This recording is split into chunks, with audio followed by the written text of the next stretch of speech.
Lots to think about there. I hope you've put your thinking caps on. So we've got about 20 minutes now left in the program for Q&A. So I'll be moderating this. You can, there's roving mics. So do we have any questions from the floor? There must be a bazillion because there was so much to take in there. I've got one up the front here, John. I'll sit down with the speakers. I'll just... Okay. Really is interesting, and it's been quite well known. Gideon pointed out the Nazca plate coming in and initiating mineralisation or something going on there. There was the timing is the same, and the idea of the slab tear being an important component.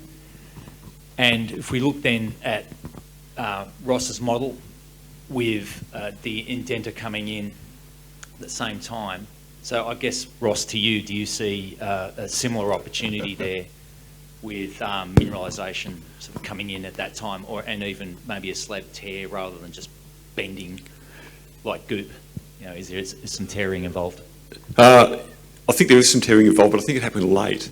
So this is a bit of a talk I didn't get to today, but people can touch base with that about that with me later on if they like. We are very interested in the site of initial collision between the northern apex of the Selborne Block into the southern end of the Macquarie Arc system. There's something very interesting going on there, because one thing we know in Victoria is the Macquarie Arc system and arc magmatism that's ore division does not continue into the western Lachlan. So the Bendigo zone was deformed in the absence of an arc system, and to some extent that explains why it doesn't have a lot of characteristics you'd expect to see in an accretionary wedge or a 4-arc basin, or indeed a back arc basin, because there's just no arc there for it to be a 4-arc too. But that changes directly along strike. So you've got a system without an arc, and then along strike you've got a system with an arc. The Tabrabra zone looks accretionary. And into that, along that interface and that change is where the northern apex of the Selborne Block comes in. So we'd envisage it's being drawn out towards the southern end of a interoceanic arc system along a transform of some kind, and then it collides into the southern part of the arc. And that collision zone is the northernmost part of the Tabrabra zone, half of which New South Wales has, and that's the region that's sitting south of the Haber-Ulligal zone.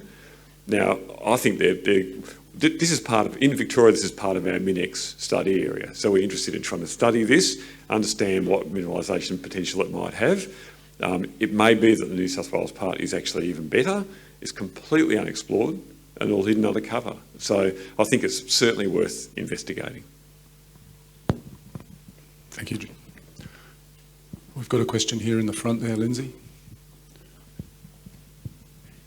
Gideon,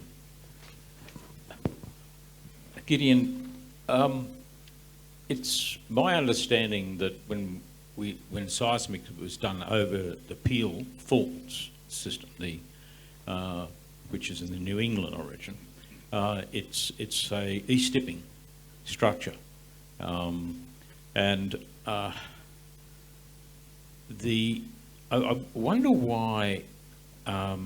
Could you tell me why the Peel system is not a supersubduction zone? It seems that it has most of the characteristics of a supersubduction zone.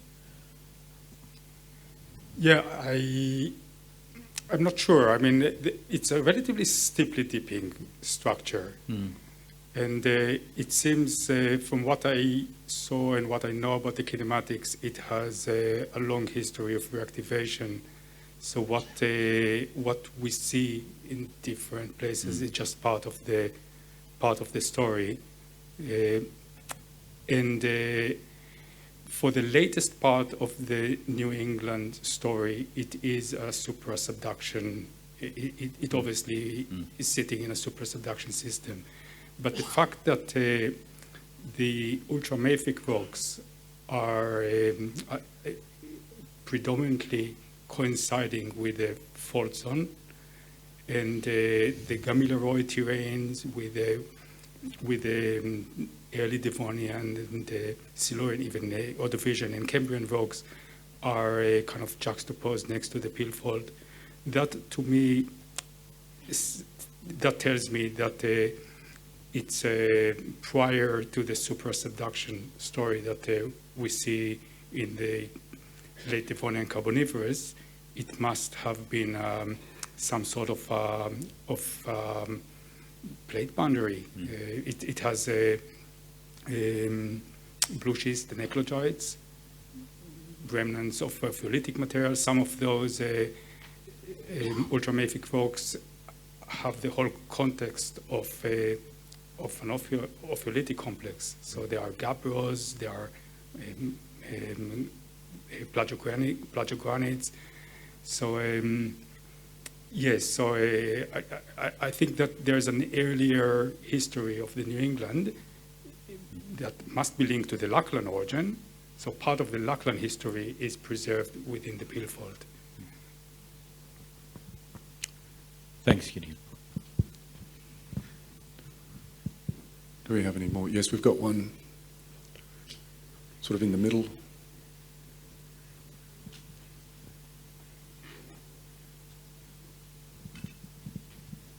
Thanks very much. Great talks. From an explorationist perspective, we see a lot, particularly in the New South Wales sector, about these northwest trending transverse structures or structural zones.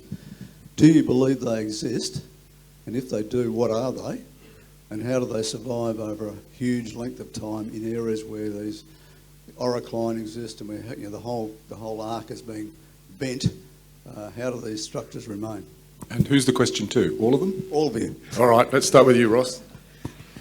So I assume you're talking about the Lachlan Transverse Zone, which is a sort of a classic sort of lineament linking up various mineral systems in New South Wales. I would contend, it's been drawn on the basis of linking up Ordovician mineral systems. And on that basis, I actually don't think that can be actually real. I think it might just be a coincidence. I think there could be lineament systems that form through there post-Silurian. So I see them as possible. I don't really see how, given the lithospheric scale of these big extensional systems that are moving whole lumps of crust around, I don't really see how there'd be anything beneath the lithosphere is the asthenosphere, right? So I just can't see how there's going to be any secret sort of hidden lineament thing sitting underneath the Lachlan Fold Belt that's influencing the mineralisation. When you have lots of mineral systems, and the Lachlan Fold Belt does have lots of mineral systems, it is possible to draw straight lines between sort of more than two of them on occasion. And there's lots of documentation of people doing exactly that all over Eastern Australia. And I think most of them end up being a little bit spurious. I wouldn't be, if I was an investor, I wouldn't be plunging too much money on joining the dots between lines like that, just personally. Okay, you're an investor. Guillaume. Yeah, I agree with you 100%. I think that more than the lineaments themselves, what I would focus on is the continuation, the possible continuation of the Acadia North Park belt. It's really the only real fertile porphyry fertile system in the whole of the Tasmanides. And what I would take from Ross' presentation is the potential continuation of that belt undercover. Actually, I agree as well. If you take the model that Ross showed, that you have strike slip repetition and the arc was originally one long segment, then by definition that transverse zone can't be active during the Ordovician. I did pick through it and some of the original evidence for it with Dick Glenn, and I think it can be there in the Carboniferous or a bit younger, but not during the early stages. You can sort of see, you see it in the magnetotellurics, that northwest striking, so whatever that Can I age just is. ask another question on top of that? Sorry to Yeah, take go up all the time. But you see these structures now being written up a lot in South America. A lot of the South American porphyries are sitting on northwest or westerly trending structures where they intersect the arc, and you get a whole scatter of porphyry and epithermal systems. And I know from my own experience back in the Dark Ages that in North America, that same exploration strategy is based on west and northwest trending structures. I'm asking a question. I'm not an academic. I just want to know what they are and can they possibly exist. You've sort of answered that anyway. Yes, transfer faults within arc systems are definitely real, and the Andes demonstrates that. And I think they are important in the Lachlan Fold Belt and in the Delamerian Fold Belt as well. And we think we've found potentially some in the Staveley Arc, which is the Delamerian part, the Victorian part of the Delamerian Arc system. The thing is, though, they're fragments that sit within these crustal belts of arc that have been moved. So rather than trying to link a single transfer system across multiple fault segmented bits of the Macquarie Arc, I think it'd be more insightful to concentrate on looking for fragments of possible transfer fault systems that sit within those arc belts. So I think there probably are some inside the Molong belt, for example, which is obviously really economically significant, but they'll be bounded on their ends by these subsequent strike slip faults that have dismembered the system. So how big would they be? What sort of data sets would an explorer attempt to use to try and ascertain these? I don't know. We recognised one in the Staveley Arc system. I'll tell you how we recognised it, because there's differential shortening occurring within the arc in the Cambrian. So we had multiple arc belts along strike from a single arc belt, and they were cut by an east-west trending structure that was bound on both sides by subsequent strike slip faults, which in that case are early Devonian ones. So we couldn't trace it across multiple fault slices, that would be silly, but it might be important for prospectivity within that one belt. And so you could recognise these sort of interesting little fragments of east-west trending structures within a north-south striking arc belt. So it comes down to really good fundamental geology in that case. Yep. Okay. You happy with the answer? Cool. Okay. Yep, we've got one way up the back. Is that Phil?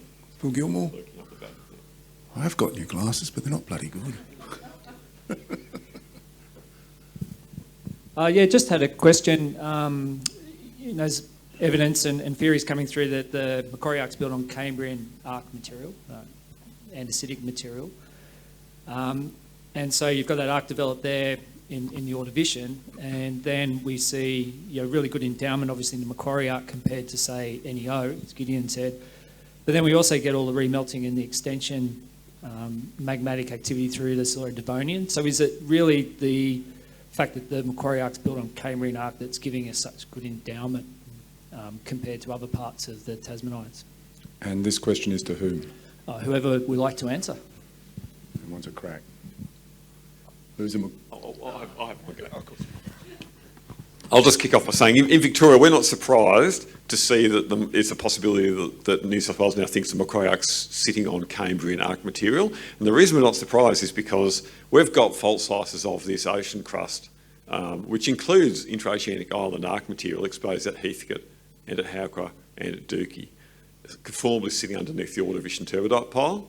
So in Victoria, we don't have the Macquarie Arc. Well, we do have a little bit of it in far eastern Victoria, but in that classic central Victorian part where we can see the early Cambrian oceanic type crust and oceanic arc type crust, what we see is a conformable transition upwards from that crust into deep marine turbiditic sediments. But if there was an arc around in the Ordovician, what we instead see there would be an upward transition from that oceanic crust up into the Macquarie Arc. So we're not surprised to see it. That's what we'd expect to be there. Take the point that there is evidence there is potentially continental crust under there as well. I don't see it as necessary, but it's interesting to look at how these different data sets are coming together. It's obviously very complicated down there, but we haven't got much Macquarie Arc to directly study. So I'll probably at this point hand over to someone who works in a state that does have it. So I'm just wondering about you, Karen, in terms of your work. Thank you. I think it's really interesting to think about that early Cambrian history, and I haven't quite got my head around it on that evolution, and we haven't had enough data so far. Is it just a largely continuous arc from the Cambrian through the Ordovician, and it's just our level of exposure that we're only seeing the Ordovician part of the arc? So that's one of those things I'm really curious about to understand, because I think it may have implications. I don't know that we have enough data yet, and there's only a few spots where we're seeing those earlier ages, but I think it's an important thing to consider. I was just thinking about your talk, Guillaume, where you were talking about those Cambrian rocks up in Marlborough and along the Peel. So is that in any way sort of linked to this, or is this sort of something that could be under Zealandia as well? I don't know.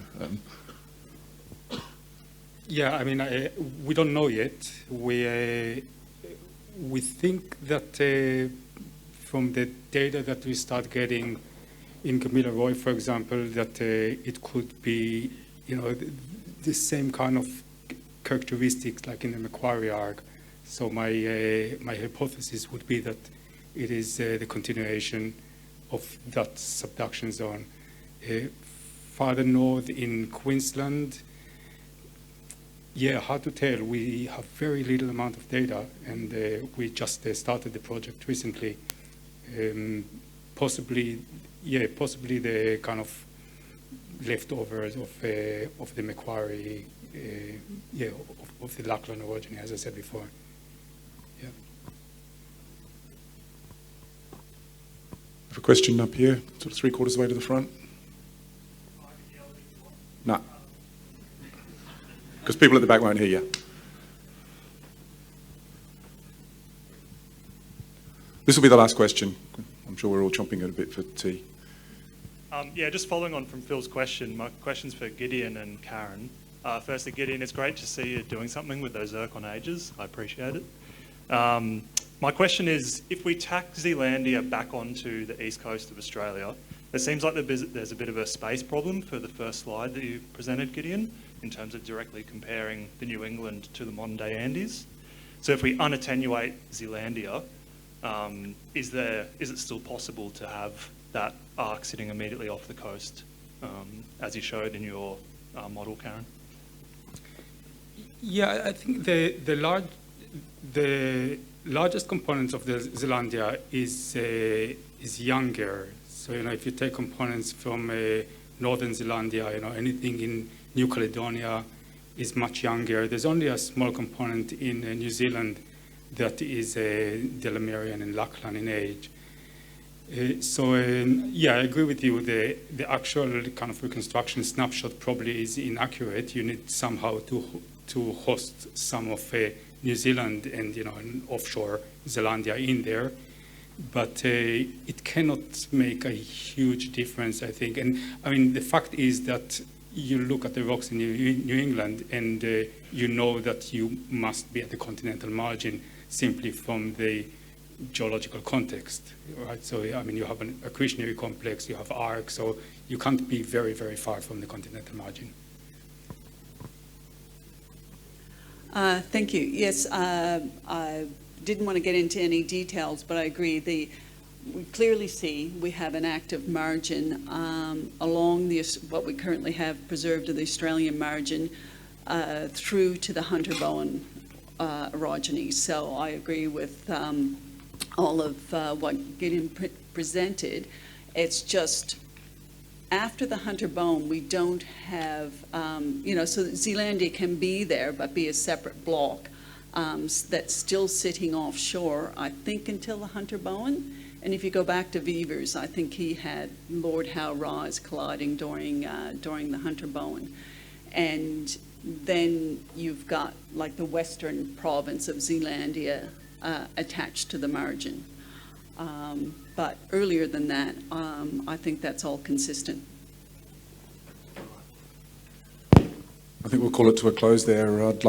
Can you join me in thanking these three great speakers and the speaker before John?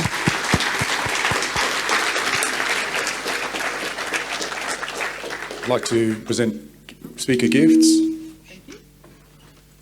and acknowledge Australian Mineral and Water Drilling for the speakers' gifts. I've learned a lot from this session. I hope you all did. I've got a lot to digest and think about, and I'm sure you'll all chat to these four speakers, as well as John this morning. So thanks very much, and again, thanks the sponsors for making this meeting possible. Back here at 11, and enjoy the break. Thank you.